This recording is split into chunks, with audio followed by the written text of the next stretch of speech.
League of Legends is a team-oriented strategy game. The goal is to work together with your teammates to bring down the enemy nexus, located in the middle of their base before your opponents take down yours. That sounds straightforward, but how you get there isn't, so let's walk you through the basics. You'll start by choosing one champion from a list of many, all of whom have their own unique strengths and personalities.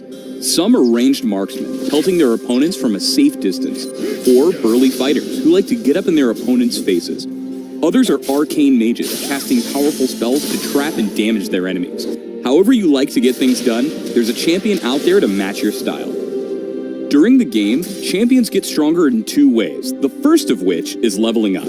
You gain experience by being in the area when enemies die, and each level of experience gives you an ability point. Assign these points as you level up to unlock all of your abilities and make them stronger. At level 6, you can unlock your ultimate ability, which can change the tide of the game. The second way to get stronger is buying items. Items are bought at the shop in your base using gold earned from killing enemies during a match. Once you've bought an item, it goes straight into your inventory and you immediately gain its benefits and power up. If you don't know which items to buy, you can check the recommended tab in the store for some pretty good stuff for your champion. Once you know your way around the shop, feel free to experiment with different item combos as you develop your own style. But if you ever get lost, the recommended tab has your back. When you start the game, you and your team will appear in the fountain. This is also where you'll respawn if your champion dies. This is a pretty safe place that restores your health and mana and provides access to the shop we just talked about. You start off the game with some gold, so grab some items right away and return to the shop when you've earned enough to buy more or to upgrade items you already own. Once you've got your starting items, you'll head to one of the three lanes, commonly called bot for bottom, mid for middle, and top for top. Between the lanes is the jungle, a shadowy area filled with powerful monsters that can beat the heck out of an unprepared champion. Slaying these creatures will give you gold, experience, and some pretty sweet buffs, but they do fight back, so stay in the lanes until you feel strong enough to take them on. Each lane is a path between the two bases, guarded by a set of powerful turrets. You'll need to destroy your enemy's turrets to get into their base and take down their nexus. That's easier said than done, though. Those turrets are perilous, and even the most powerful champion will melt if targeted by one. To safely take them down, you need to stay behind your minions. Minions are computer-controlled units that march relentlessly down all lanes, engaging any enemies in their path. Your opponents have minions too, and you're gonna want to stomp them. You'll get experience when they die, but only the killing blow, commonly called the last hit, will earn you gold, so time your attacks carefully. Once you and your minions push up to an enemy turret, you'll have a few moments to damage it while it attacks your minions.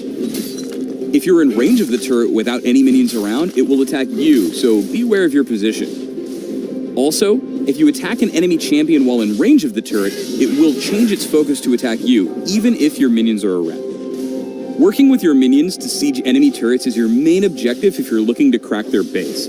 But watch out for enemy champions. Like you, they have items and abilities and feelings to help them stop your advance and make their way to your nexus. If you manage to take an enemy champion down, however, they are worth a nice chunk of gold. Sometimes things don't go as planned.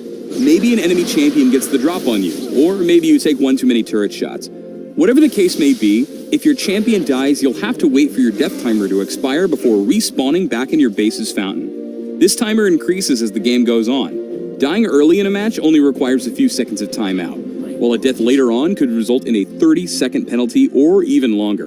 Don't worry though, you don't lose any items, gold, or experience on death, and you can even buy items while waiting to respawn. Of course, killing your enemies also takes them off the map for a brief period, giving you the perfect opportunity to advance and demolish their turrets. That's the basics of League of Legends. Get money, buy stuff, and wreck their base, all while battling against a team of opponents trying to do the exact same things to you. A combination of skill, speed, and intelligence will lead you to the opponent's nexus and to victory. Then, you can start a new game and do it all over again. There's a lot more to the world of League of Legends, though. A diverse community full of all kinds of people, a competitive rank system to test your skills, either solo or with a team of friends, an ever-expanding roster of champions to explore and master, and even a professional esports scene where the best players in the world gather to play on a massive stage in front of thousands of fans. It all starts with your first game. So hit that big play button and start a game. At first, you'll have co-op versus AI available. Select intro bots for your first few games to help you learn the ropes. Try a few different champions. Each is different, but there's nothing like finding a champion you really click with. After you feel comfortable, you can try other co-op difficulties or start playing against other human beings. See you in the fields of justice, and welcome to League of Legends.